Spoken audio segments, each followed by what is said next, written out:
I'm not expecting to catch nothing today. This is just going to be a little tutorial about how to fish bridges.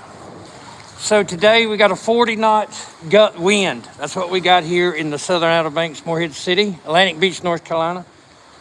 So in my mind, I'm trying to find a bridge. I know I can't cast into this wind, so I found a bridge that hugs the shore. Ocean's about a half a mile from me around this wall right here, and there's a good tide that comes down here. You can see it right here, flows against the bridge. So I'm looking for places that I got the wind at my back, where I can cast the farthest, and where there's going to be the most likely place to have bait fish. It's blowing, bud, I promise you.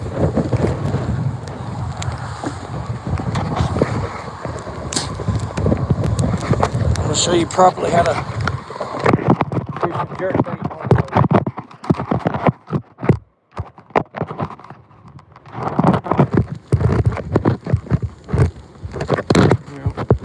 Blowing, I can't. So this is a jerk bait. It's hard to get it in, it's hard.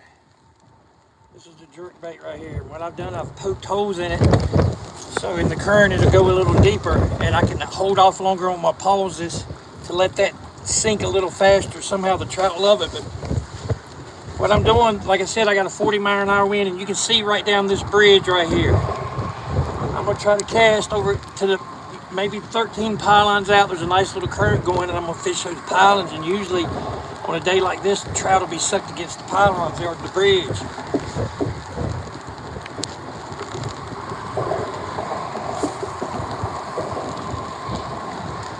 So what I do with my twitch bait, my first cast after putting the holes in it, there's no water in the bait, so I know I gotta let it sit for a second, and that bait's gonna hunker down by the right down in the current. You can see here what I'm doing is 1, 2, 3. I'm giving it a hard twitch in the current. It's going left, right, left.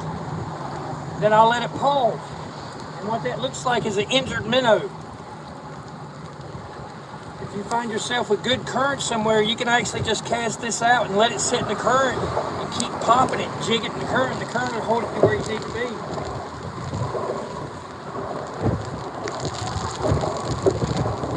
It's blowing like heck, boys.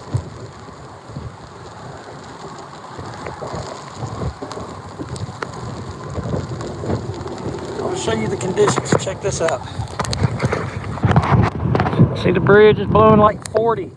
Clarity of the water is really good. What I do when I'm bridge fishing is I'm looking for a spot where I can get out of the wind, and I can use the wind to help me throw my lure farther. You can see right down this bridge right here, on days like this, I've noticed that these gray trout and these speckled trout swim right along the edge of that bridge, opposite of the current. Blowing 40 here today. But if you like to fish like I do, you gotta go somewhere and cast. There's some big speckled trout and drum laying in here right now.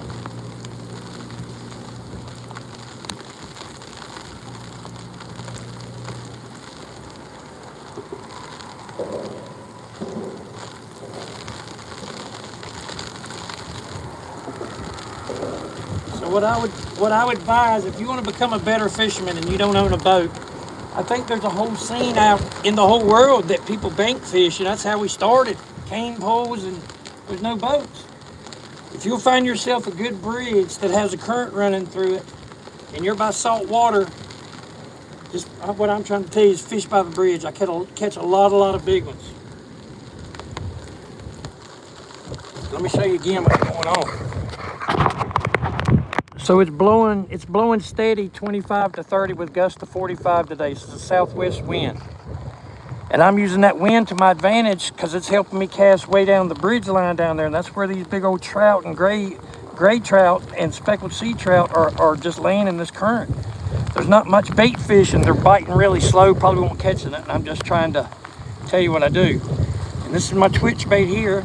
And what I'll do is I'll drill a couple little holes in this so it fills up with water, and it'll sink in that tide by those bridges faster, because the tides are going to carry me away. So I want it to sink as soon as I get there. I'll let that tide carry me away from the bridge, Because usually when the tide's going out this way, all the fish are going to be sitting in the pocket there catching everything from the bridge. But since it's cold, they're going to snug against the bridge as hard as they can behind the pylons, because there's no current behind it. It's easier to break in and out of current and rest, save energy.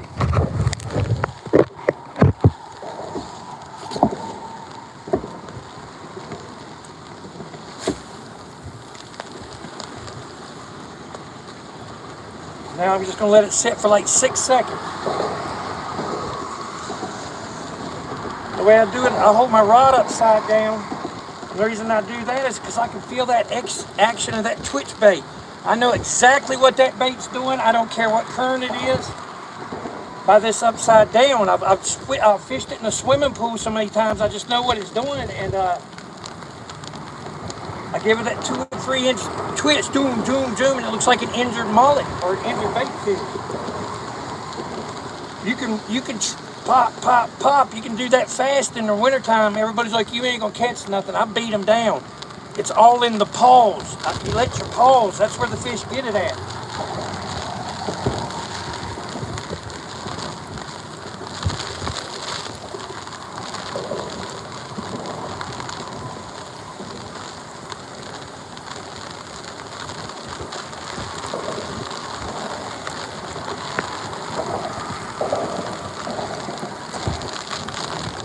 Get worse and worse, boys. I'm gonna head to the house. I gotta go paint some lures at the shop. Actually, I'm going to a place called Bayboro tomorrow. It's known for gator trout. Look up Bayboro, North Carolina. I live in Atlantic Beach, North Carolina. Look us up too. Ever get this way, we have the best trout and drum fishery in the world.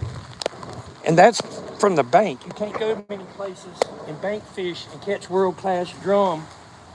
And I got a couple spots here. We can go top water early in the morning from the shore and catch 35, 40-pound drum like it ain't nothing. I'm not a sheephead fisherman, but let me tell you, I've seen 10, 12-pound sheephead right here in this shallow water by these poles. Appreciate y'all, man. Please subscribe. I'm trying to fish. I'm going to start going on journeys. I think I'm going to do a session of Bridge Fishing America. So if you see me out and about fishing at bridges, the red and white Dodge, stop by and talk to me.